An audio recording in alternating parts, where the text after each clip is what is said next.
Hello friends, எல்லாரும் எப்படி இருக்கீங்க?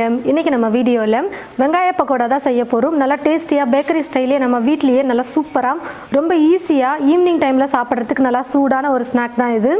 கண்டிப்பாக இந்த வெங்காய பக்கோடா நீங்கள் செஞ்சு பார்க்கணும். உங்கள் வீட்டில் இருக்கிற எல்லாருக்குமே ரொம்ப பிடிக்கக்கூடிய வகையில் இருக்கும். வாங்க பக்கோடா எப்படி செய்கிறதுன்னு பார்க்கலாம். 5 வெங்காயம் எடுத்து நல்லா மெல்லிசாக நீளமாக கட் பண்ணி வச்சுருக்கேன். ரொம்ப பெரிய வெங்காயமாக நான் எடுக்கலை. இந்த மாதிரி கொஞ்சம் மீடியம் சைஸில் இருக்கிற மாதிரி வெங்காயமே 5 வெங்காயம் எடுத்து நான் மெல்லிசாக நீளமாக கட் பண்ணி வச்சுருக்கேன். முதல்ல வெங்காயத்தை நல்லா உதிர்த்துக்கலாம். தனித்தனியாக இருக்கிற மாதிரி நம்ம கையை வச்சு உதிர்த்து எடுத்துக்கலாம். இது கூடவே இப்போ நான் பகோடாக்கு தேவையான அளவுக்கு உப்பு சேர்த்து நான் மிக்ஸ் பண்ணிக்க போகிறேன். வெங்காயத்தில் தண்ணி விடும், உப்பு சேர்க்கும் போது இன்னும் அதிகமாக தண்ணி விடும். அதனால் இப்போவே உப்பு சேர்த்துட்டு நல்லா மிக்ஸ் பண்ணிக்கலாம்.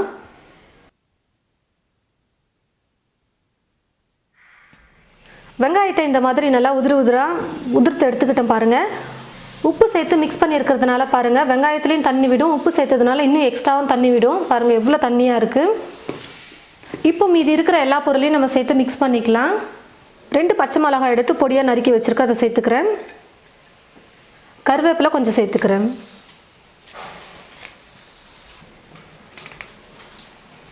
கொத்தமல்லி கொஞ்சம் எடுத்து பொடியாக நறுக்கி வச்சுருக்கேன், அதை சேர்த்துக்கிறேன்.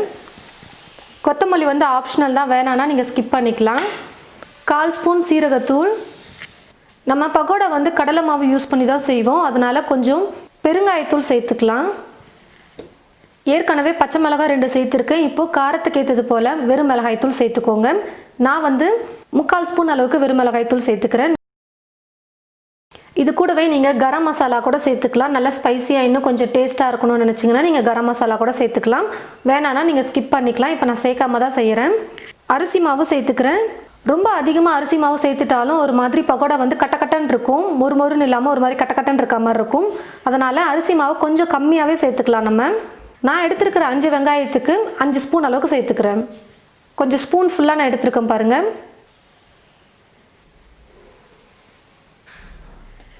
இப்போ இது கூட கடலை மாவு சேர்த்துக்கலாம். நான் ஸ்பூன்லேயே அளந்து சேர்க்குறேன். ஏன்னு பார்த்தீங்கன்னா இப்போ எல்லாருக்குமே மெஷர்மெண்ட் கரெக்டாக தெரியும்.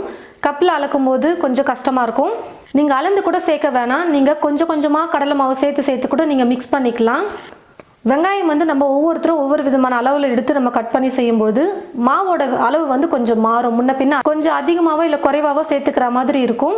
அதனால் நீங்கள் கொஞ்சம் கொஞ்சமாக கடலை மாவு சேர்த்து நீங்கள் மிக்ஸ் பண்ணுங்கள். கரெக்டான பதத்தில் மிக்ஸ் பண்ண முடியும். இந்த மாதிரி ஸ்பூன் ஃபுல்லாக கோபுரமாக நான் கடலை மாவு எடுத்து இப்போ சேர்த்துக்க போகிறேன். நான் இப்போ 10 ஸ்பூன் கடலை மாவு சேர்த்துருக்கேன். இப்போ முதல்ல இதை மிக்ஸ் பண்ணிவிட்டு அதுக்கப்புறமா தேவைப்பட்டுச்சுன்னா நம்ம கடலை மாவு எக்ஸ்ட்ரா சேர்த்துக்கலாம்.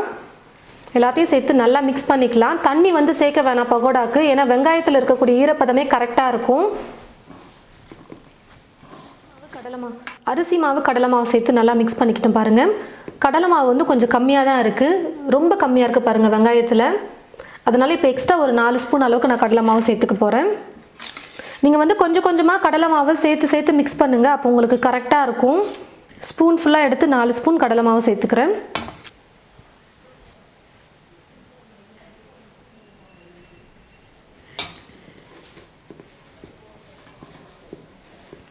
பாருங்கள் ஃப்ரெண்ட்ஸ், கடலை மாவு கொஞ்சம் கொஞ்சமாக சேர்த்து நான் மிக்ஸ் பண்ணிக்கிட்டேன். வெங்காயம் நல்லா இந்த மாதிரி தெரியணும். ஃபுல்லாக கடலை மாவு கோட்டிங் இருக்கக்கூடாது. கொஞ்சம் பாதி வெங்காயம் ஓரளவுக்கு கடலை மாவு இருக்கிற மாதிரி நீங்கள் பார்த்து மிக்ஸ் பண்ணிக்கோங்க. வெங்காயத்தில் கடலை மாவு ஒட்டவே இல்லை அப்படின்னு சொல்லிட்டு நீங்கள் கடலை மாவு போட்டு மிக்ஸ் பண்ணிகிட்டே இருந்தீங்கன்னா அதுக்கப்புறம் பகோடா மாதிரி செய்ய முடியாது, போண்டா பதத்துக்கு வந்துடும். அதுக்கப்புறமா கடலை மாவு வெங்காயத்தில் இல்லாத மாதிரி இருக்கும், ஆனால் கொஞ்சமாக லைட்டாக ஒட்டி இருக்கிற மாதிரி இருக்கும். அந்த மாதிரி நீங்கள் மிக்ஸ் பண்ணிங்கன்னா மட்டும்தான் பகோடா சூப்பராக செஞ்சு எடுக்க முடியும். இந்த மாதிரி ஓரளவுக்கு வெங்காயமும் தெரியணும், அதே சமயத்தில் கடலை மாவும் இருக்கணும். அந்த மாதிரி பார்த்து மிக்ஸ் பண்ணிக்கோங்க. நிறைய பேர் பகோடா செய்யும்போது மிஸ்டேக் பண்ணுற ஒரே ஒரு விஷயம் இந்த கடலை மாவு சேர்த்து மிக்ஸ் பண்ணுற இடம் தான். நம்ம ஒவ்வொருத்தரும் ஒவ்வொரு விதமான அளவுகளில் எடுப்போம். ஏற்கனவே நான் சொன்ன மாதிரி வெங்காயம் எந்த சைஸில் இருக்கோ அதே அளவுக்கு அக்யூரேட்டாக கடலை மாவோடைய அளவு நான் சொல்ல முடியாது. ஒவ்வொருத்தரும் ஒவ்வொரு விதமாக வெங்காயம் எடுத்து நம்ம செய்வோம். அப்போ நீங்கள் கடலை மாவை கொஞ்சம் கொஞ்சமாக சேர்த்து நீங்கள் மிக்ஸ் பண்ணிங்கன்னா மட்டும்தான் கரெக்டான பதத்தில் உங்களால் பகோடா செய்யறதுக்கு மாவு மிக்ஸ் பண்ணி எடுக்க முடியும். எல்லாம் மிக்ஸ் பண்ணதுக்கப்புறமா கடைசியாக இது கூட எண்ணெயை நம்ம சூடு பண்ணி சேர்க்கணும். நான் கடாயில் எண்ணெய் ஊற்றி வச்சுட்டேன் பகோடா போடுறதுக்கு. இப்போ அந்த சூடான எண்ணெயை நான் இப்போ இது கூட சேர்த்துக்கிறேன். ஒரு 3லேருந்து 4 ஸ்பூன் சேர்த்துக்கோங்க, போதும், கரெக்டாக இருக்கும். இப்போ இதை சேர்த்து நல்லா மிக்ஸ் பண்ணி விட்டுக்கலாம்.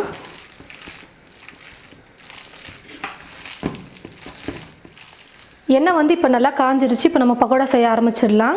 கொஞ்சம் கொஞ்சமாக நம்ம மாவை எடுத்து எண்ணெயில் போட்டுக்கலாம். எண்ணெய் நல்லா காஞ்சதுக்கப்புறமா ஸ்டவ்வை வந்து கொஞ்சம் குறைச்சி வச்சுக்கோங்க. ஸ்டவ்வை மீடியம் ஃப்ளேமில் வச்சுக்கிட்டே குக் பண்ணிக்கலாம். அப்போ தான் நல்லா வெந்து வரும். மேலேயே வந்து ரொம்ப தீஞ்சு போகாமல் இருக்கும். தீ ஃபுல்லாக வச்சிட்டிங்கன்னா கண்டிப்பாக மேலே தீஞ்சிரும். ஆனால் உள்ளுக்குள்ளெல்லாம் கடலை மாவு இருக்கும் பாருங்கள், அதெல்லாம் வந்து பச்சையாகவே இருக்கும். அப்பப்போ கரண்டி வச்சு கலந்து கொடுத்துக்கலாம். அப்போ தான் எல்லா பக்கமும் நல்லா வெந்து வரும். பாருங்கள் ஃப்ரெண்ட்ஸ், நல்லா வெந்து மேலேயும் நல்லா கலர் வந்துருச்சு. இப்போ நான் எடுத்துக்கிறேன்.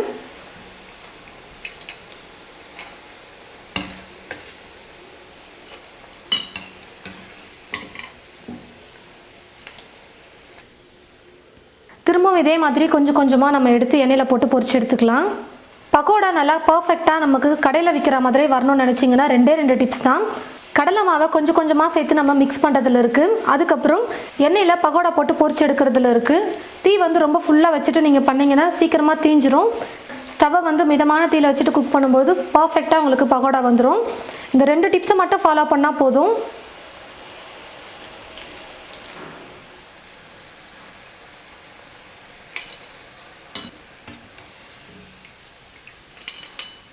பாருங்கள் ஃப்ரெண்ட்ஸ், வெங்காய பக்கோடா நல்லா டேஸ்டியாக சூப்பராக ரெடி பண்ணிட்டோம். பக்கோடா வந்து ரொம்ப ஈஸி செய்கிறது. வெங்காயம் கடலை மாவெல்லாம் இருந்துச்சுன்னா போதும். வீட்லேயே ரொம்ப சீக்கிரமாக ஒரு 15லேருந்து 20 நிமிஷத்துக்குள்ளே நம்ம செஞ்சு முடிச்சிடலாம். ஈவினிங் டைமில் சாப்பிட்றதுக்கு ரொம்ப டேஸ்டியான சூப்பரான ஸ்நாக் இது. கண்டிப்பாக ஒரு முறையாச்சும் நீங்கள் ட்ரை பண்ணி பாருங்கள். ட்ரை பண்ணி பார்த்துட்டு எப்படி இருக்குன்னு மறக்காமல் கமெண்ட் பாக்ஸில் வந்து கமெண்ட் பண்ணுங்கள். நீங்கள் ஒரு முறை வீட்டில் செஞ்சிட்டிங்கன்னா போதும். அதுக்கப்புறம் நீங்கள் கடையில் பக்கோடாவே வாங்கிட்டு வர மாட்டீங்க. வீட்லேயே தேவைப்படும் பொழுதெல்லாம் நீங்கள் செஞ்சு சாப்பிட்டுக்கலாம். நல்லா சூப்பராக பக்கோடா ரெடி ஆகிடுச்சு. இந்த வீடியோவை மற்றவங்களுக்கும் ஷேர் பண்ணுங்கள். இது போல் நிறைய ரெசிபீஸ் பார்க்க தமிழ் ஃபுட் மசாலா சேனலை மறக்காமல் சப்ஸ்கிரைப் பண்ணிக்கோங்க. கூடவே பக்கத்தில் இருக்கிற பெல் ஐக்கானை கிளிக் பண்ண மறந்துடாதீங்க. தேங்க்யூ.